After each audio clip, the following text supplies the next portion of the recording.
Assalamu alaikum wa rahmatullahi ta'ala wa barakatuh. On va essayer de corriger les exercices concernant la leçon sur les statistiques. Commençons par l'exercice 8, page 175. Qu'est-ce qu'on vous donne comme donnée? On vous donne un relevé de la taille en centimètres de tous les élèves d'une classe de deuxième année d'un collège.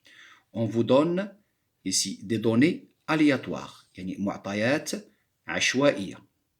Par exemple, un élève, sa taille est 148 cm. Un autre élève, sa taille est 160 cm. Alors on vous demande de recopier et compléter le tableau statistique suivant. Avant de compléter ce tableau, d'abord, il faut voir l'effectif total, c'est-à-dire combien d'élèves de cette classe. Comment on va trouver l'effectif total? On va calculer ces données. Par exemple, ici, on a les tailles, 5 tailles. Ici, on a 5 tailles, 5 tailles et 5 tailles.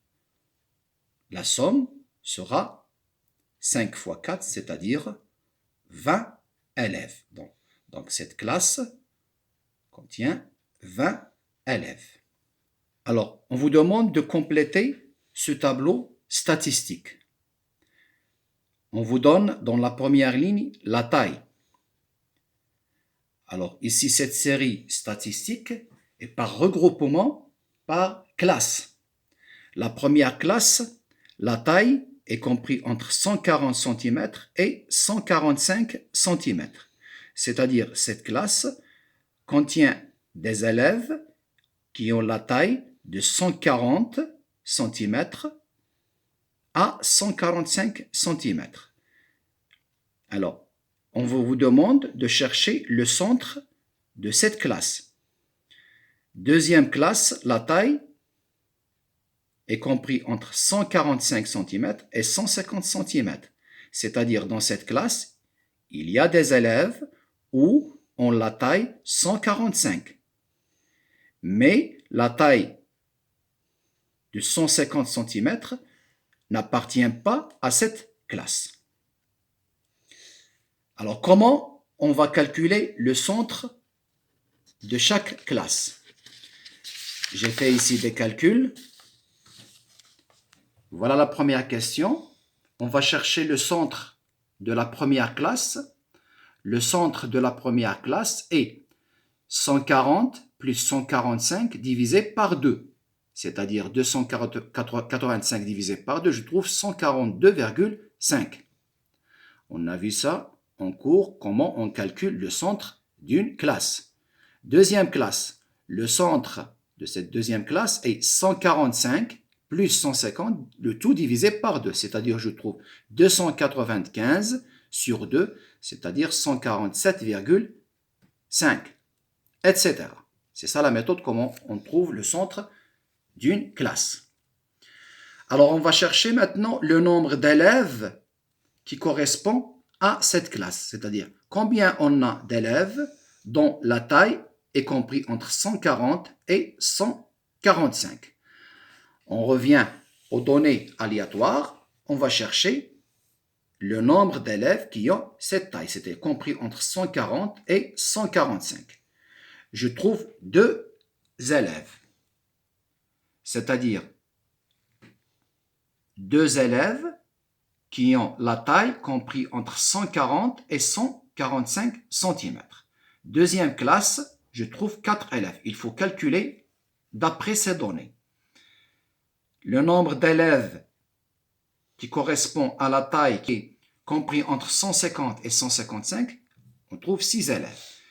Quatrième classe correspond à 4 élèves. Cinquième classe correspond à 3 élèves. Et la dernière classe, c'est-à-dire la taille comprise entre 165 cm et 170 cm, correspond à un élève.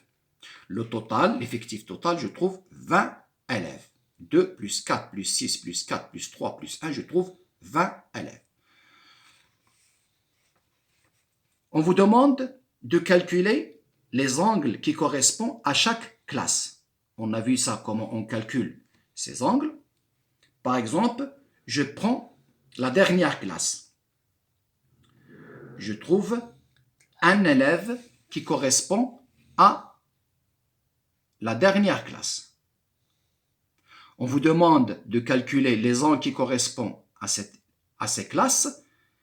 Pourquoi? Pour qu'on puisse construire un diagramme circulaire, c'est-à-dire dans un cercle. Et un cercle représente un angle de 360 degrés. C'est un angle plein. Alors, comment on va trouver l'angle qui correspond à la dernière classe? Par exemple, on a ici un tableau de proportionnalité, c'est-à-dire l'effectif total correspond à 360 degrés, le cercle tout entier. Je vais chercher si on a un élève correspond à quel angle en degrés. Représentons cet angle par exemple par x. Alors on a ici un tableau de proportionnalité. Comment on va trouver ce nombre? On peut faire le produit en croix, c'est-à-dire 20 fois x est égal à 1 fois 360. Si je calcule, moi j'ai fait les calculs, je trouve x égale à 18 degrés. Même chose, comment on va trouver ce 54 degrés, c'est-à-dire l'angle qui correspond à cette classe. On a l'effectif qui correspond à cette classe, 3. L'effectif total est 20. Et on connaît l'angle plein, 360. Ici, on a un tableau de proportionnalité, c'est-à-dire 3, 20 sont proportionnels à cet angle et 360 degrés. Je peux faire le produit en croix, c'est-à-dire 20 fois ce nombre inconnu égale à 3 fois 360. Je calcule, je trouve cet angle égal à 54 degrés. On a vu ça, ou bien on a vu cette méthode en cours. Même chose pour les autres angles. Je trouve 36 degrés, l'angle qui correspond à la première classe, par exemple 72 degrés qui correspond à la deuxième classe, etc. Alors on va construire ces angles dans un cercle. On choisit le centre de ce cercle et on construit ces angles de sommer le même centre de ce cercle. Alors pour trouver les mesures de ces angles, on a utilisé la proportionnalité, c'est-à-dire le tableau de proportionnalité. Deuxième question, on vous demande de calculer la taille moyenne des élèves de cette classe, de 20 élèves. Comment on va calculer la taille moyenne? La taille moyenne est, on va faire la somme des produits de l'effectif que multiplie le centre de chaque classe, le tout divisé par l'effectif total. Alors, comment on va trouver cette taille moyenne? M égale à 2, l'effectif que multiplie par le centre de la classe, plus l'effectif 4 que multiplie 147,5, le centre de la deuxième classe, plus 6 fois 152,5, plus 4 fois 157,5, le centre de la quatrième classe, plus 3 fois 162,5, plus 1 fois 167,5, le centre de la dernière classe. Le tout divisé par l'effectif total qui est 20. Alors, il faut faire du calcul, il faut utiliser, bien sûr, la calculatrice. On va trouver cette somme divisée par 20, c'est-à-dire M égale à 3075 divisé par 20. Si je divise ce nombre par 20, je trouve M égale à 153,75, c'est-à-dire la moyenne des élèves de cette classe est 153,75 cm. Passons maintenant à l'exercice 10, page 175. On vous donne à un concours, les coefficients sont en mathématiques 5, c'est-à-dire le coefficient des mathématiques est 5, le coefficient de la langue arabe est 3 et la langue française a pour coefficient 2. Un candidat a 13 en français, 8 en mathématiques et 7 en arabe. Pour réussir le concours, il faut une moyenne au moins égale à 10. Ce candidat a-t-il réussi son concours? Alors comment on va chercher est-ce que ce candidat va réussir son concours? Qu'est-ce qu'il faut faire? Alors, il faut chercher maintenant les notes de ce candidat en mathématiques, en arabe et en français. J'ai fait ici la correction, suivez bien. puisque le coefficient de français est 2, alors la note du candidat de cette matière est 2 fois 13, puisque le coefficient est 2 et la 13 en français. C'est-à-dire 2 fois 13, c'est la note de cette matière. Puisque le coefficient de mathématiques est 5, il a pour note en maths 8. Donc, la note du candidat de cette matière est 5 fois 8. Et comme le coefficient d'arabe est 3, alors la note du candidat de cette matière est 3 fois 7, puisque 7 est la note de la langue arabe. Donc, comment on va calculer la moyenne de ces matières? Et la moyenne, c'est M, c'est-à-dire la note du français 2 fois 13, coefficient 2, plus la note en maths 5 fois 8, puisque le coefficient est 5, plus la note en arabe 3 fois 7, puisque le coefficient est 3. Cette somme est divisée par la somme des coefficients, 2 plus 5 plus 3. Et je calcule, je trouve 2 fois 13, 26, 5 fois 8, 40, 3 fois 7, 21. Le tout sur 10. Je calcule, je trouve 87 sur 10, c'est-à-dire M, la moyenne, est 8,7. Or, 8,7 est strictement inférieur à 10. Donc ce candidat ne réussit pas son concours. Passons maintenant à l'exercice 15, page 176. On vous donne comme donnée un diagramme semi-circulaire qui représente la répartition des élèves d'un établissement suivant leur niveau de classe. Cet établissement compte 1080 élèves en tout. On vous demande de déterminer le nombre d'élèves pour chaque niveau. D'abord, qu'est-ce que c'est un diagramme semi-circulaire? C'est un diagramme où on représente les données d'une série statistique par des angles dans un demi-cercle. Et si on fait la somme de ces mesures de ces angles, on trouve 180 degrés. Alors pour trouver ce nombre x, c'est-à-dire le nombre d'élèves de première année, essayons d'utiliser le tableau de proportionnalité. Le tableau, la première ligne est réservée pour le nombre d'élèves, la deuxième ligne est réservée par les mesures des angles en degrés. C'est-à-dire, cet établissement compte 1080 élèves. Alors 1080 élèves représentent le demi-cercle tout entier, c'est-à-dire 180 degrés. Si je prends le nombre x, le nombre d'élèves de première année est représenté par l'angle qui mesure 30 degrés. Donc on a ici une proportionnalité. Alors pour trouver ce x, je peux faire le produit en croix, puisque ces deux nombres sont proportionnels aux 180 et 30 degrés. C'est-à-dire 1080 sur 180 égale à x sur 30. Alors directement, je peux faire le produit en croix. C'est-à-dire 180x égale 30 fois 1080. X égale à 30 fois 1080 divisé par 180. On calcule, on va trouver x est égal à 180 élèves, c'est-à-dire le nombre d'élèves de première année est 180. Même méthode, on peut chercher le nombre d'élèves de deuxième année. Déterminons y, le nombre d'élèves de deuxième année. On va noter le nombre d'élèves de deuxième année par la lettre y. Alors d'après le diagramme semi-circulaire, le nombre d'élèves de ce niveau est représenté par l'angle de mesure 50 degrés. Ce sont des données. Même chose ici, on utilise un tableau de proportionnalité. Nombre d'élèves 1080 représente 180 degrés, le demi-cercle tout entier. Le nombre y, le nombre d'élèves de deuxième année, est représenté sur le diagramme par l'angle de mesure 50 degrés. On trouve une proportionnalité, c'est-à-dire je peux faire le produit en croix. 180 fois y est égal à 1080 fois 50, c'est-à-dire y égale à 50 fois 1080 divisé par 180. Si je fais le calcul, je trouve y égale à 300, c'est-à-dire le nombre d'élèves de deuxième année est 300. Même chose pour le nombre d'élèves de troisième année.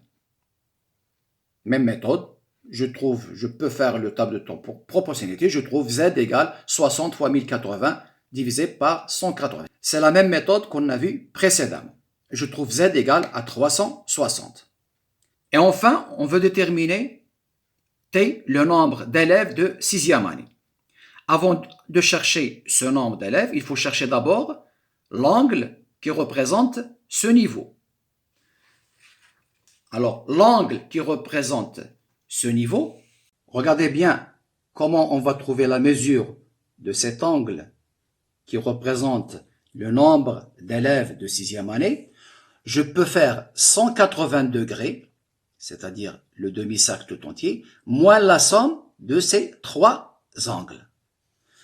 C'est-à-dire, en calculant 180 moins la somme de ces trois angles, je trouve 180 moins 140 égale à 40 degrés.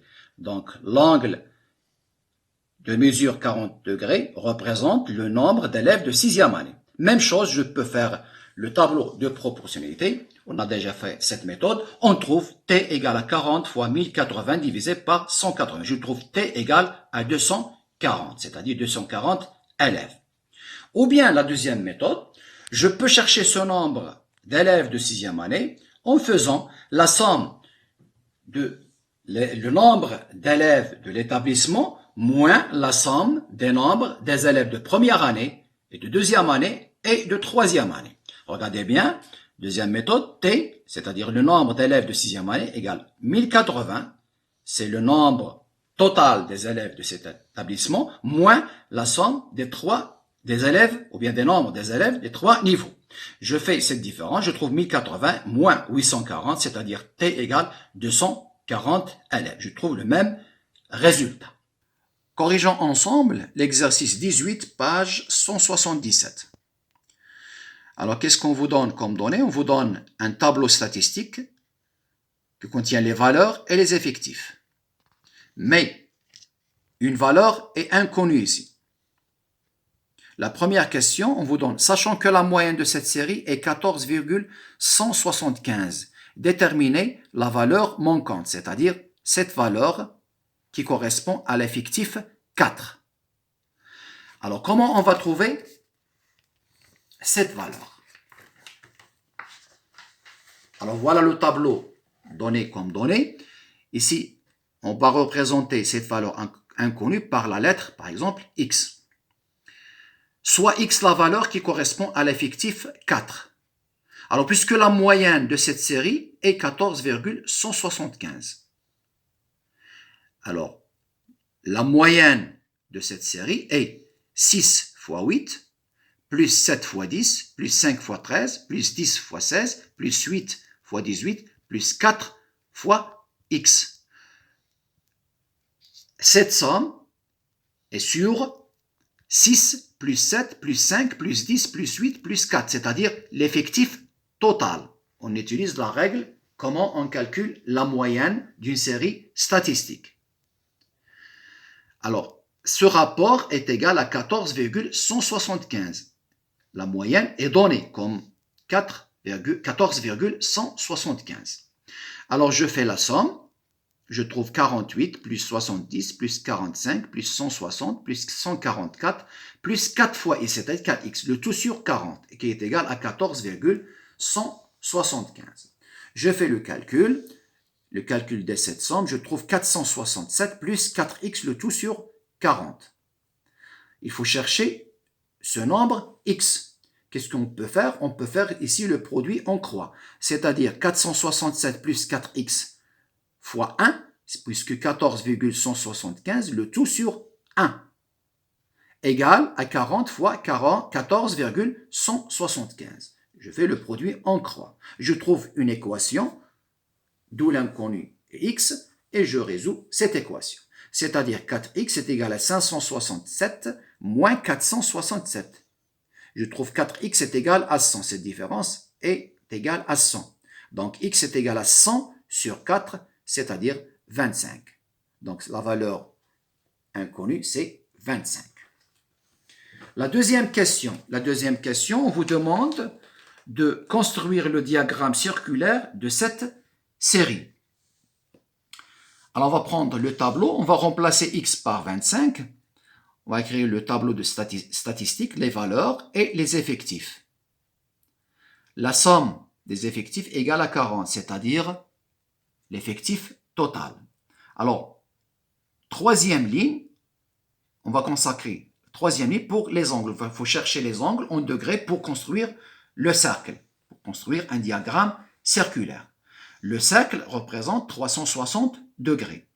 Alors, pour trouver ces angles, par exemple, je peux remplacer l'angle, ou bien noter l'angle qui correspond à la valeur 25 par x. Comment on va trouver ce x? Je peux faire le produit en croix, puisqu'ici, on a un tableau de proportionnalité. Je trouve 40 fois x qui est égal à 4 fois 360. Et je trouve x égale, je calcule, je trouve x égale à 36 degrés. Même méthode pour chercher cet angle y, inconnu, l'angle qui correspond à la valeur 18. L'effectif qui correspond à cette valeur est 8. Comment on va trouver ce y? Je peux faire 8 fois 360 égale à 40 fois y, le produit en croix, puisqu'on a un tableau de proportionnalité. Je calcule et je trouve y égale à 72 degrés. Même chose pour les autres angles. Et puis, on trace un cercle de centre O, puis on construit ces angles de sommet O. La séance est terminée. À bientôt, Inch'Allah.